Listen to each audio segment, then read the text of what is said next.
This crime is the most fiendish, cold-blooded, inexcusable case the world has ever known. That's what Mr. Horn has told this court. Your Honor, I've been practicing law a good deal longer than I ought to. Anyhow, for 45, 46 years. During all that time, I've never tried a case where the state's attorney did not say it was the most cold-blooded, inexcusable case ever. Certainly there was no excuse for the killing of little Paulie Kessler. There was also no reason for it. It wasn't for spite or for hate or for money. The great misfortune of this case is money. If Your Honor shall doom these boys to die, it'll be because their parents are rich. I hope I don't need to mention that I'll fight as hard for the poor as for the rich. If I'd come into this court alone with two ordinary, obscure defendants who'd done what these boys have done, and hadn't been all this weirdness and notoriety and this sensational publicity, I'd said, Your Honor, I'm willing to enter a plea of guilty and let you sentence them to life imprisonment. Do you suppose the state's attorneys have raised their voices in protest?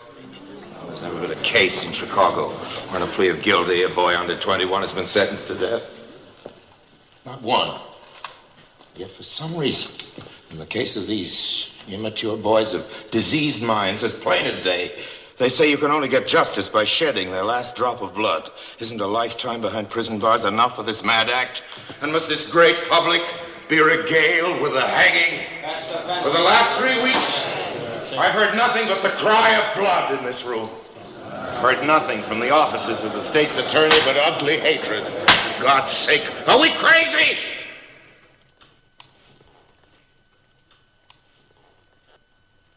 If you hang these boys, it will mean that in this land of ours, a court of law could not help but bow down to public opinion. As cruel a speech as he knew how to make, the state's attorney has told this court that we're pleading guilty because we're afraid to do anything else. Your Honor, that's true. So, of course, I'm afraid to submit this case to a jury where the responsibility must be divided by 12. No, Your Honor. If these boys must hang, you must do it. It must be your own deliberate, cool, premeditated act. The state's attorney has laughed at me for talking about children's fantasies, but what does he know about childhood? What do I know? Is there any one of us who hasn't been guilty of some kind of delinquency in his youth? How many men are there here today, lawyers and congressmen, judges, and even state's attorneys, who haven't been guilty of some kind of wild act in youth? And if the consequences didn't amount to much and we didn't get caught, that was our good luck. But this was something different. This was the mad act of two sick children who belong in a psychopathic hospital. Do I need to argue it? Is there any man with a decent regard for human life and the slightest bit of heart that doesn't understand it?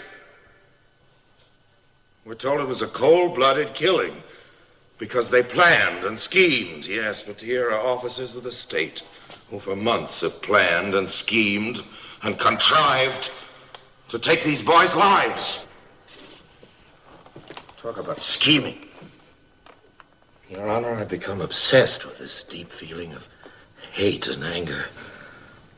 I've been fighting it, battling with it till it's fairly driven me mad. What about this matter of crime and punishment anyway? Through the centuries, our laws have been modified. Till now, men look back with horror at the hangings and killings of the past. It's been proven that as the penalties are less barbarous, the crimes are less frequent. Do I need to argue with Your Honor that cruelty only breeds cruelty? That every religious leader who's held up as an example has taught us that if there's any way to kill evil, it's not by killing men. And if there's any way of destroying hatred and all that goes with it, it's not through evil and hatred and cruelty. It's through charity, love, understanding. This is a Christian community. So-called. Is there any doubt that these boys would be safe in the hands of the founder of the Christian religion? I think anyone who knows me knows how sorry I am for little Paulie Kessler. Knows that I'm not saying it simply to talk. Artie and Judd enticed him into a car, and when he struggled, they hit him over the head and killed him. They did that. They poured acid on him to destroy his identity and put the naked body in a ditch. And if killing these boys would bring him back to life, I'd say, let them go. And I think their parents would say so too. Neither they nor I would want them released. They must be isolated from society. I'm asking this court to shut them into a prison for life. Any cry for more goes back to the hyena. It roots back to the beasts of the jungle. It's no part of man. This court is told to give them the same mercy that they gave their victim.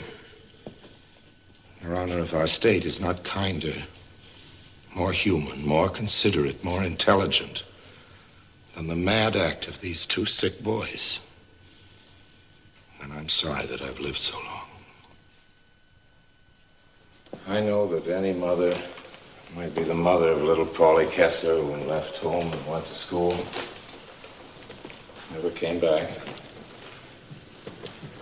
I know that any mother might be the mother of Heidi Strauss, Judd Steiner.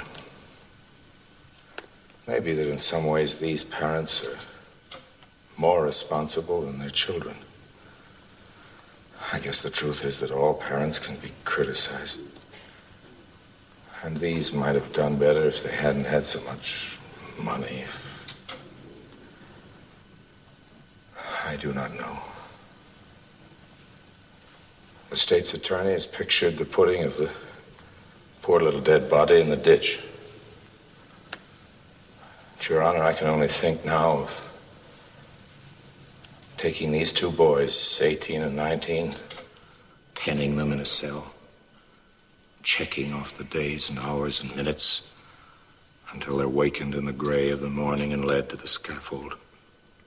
Their feet tied, black caps drawn over their heads, stood on a trap, the hangman pressing the spring.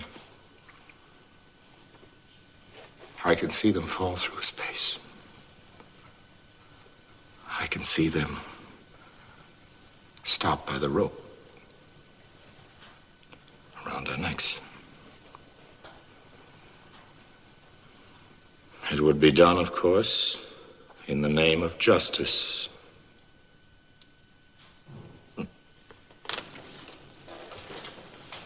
Justice. Who knows what it is? Do I know? Does Your Honor know? Can Your Honor tell me what I deserve? Can Your Honor appraise yourself and say what you deserve? Do you think you can cure the hatreds and maladjustments of the world by hanging them? Mr. Horn says that if we hang Hardy and Judd, there'll be no more killing.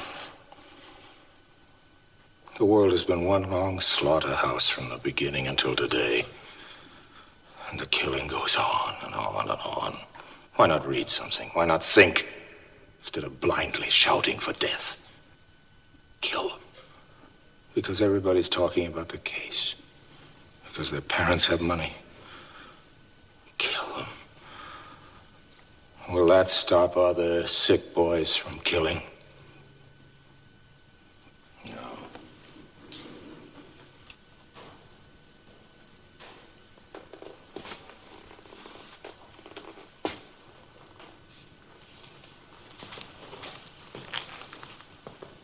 It's taken the world a long, long time to get to even where it is today. Your Honor, if you hang these boys,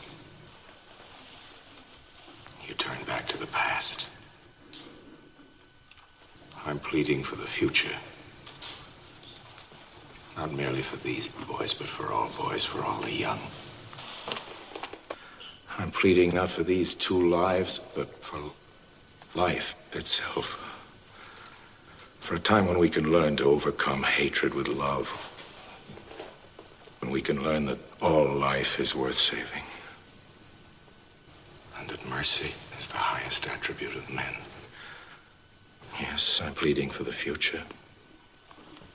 In this court of law, I'm pleading for love.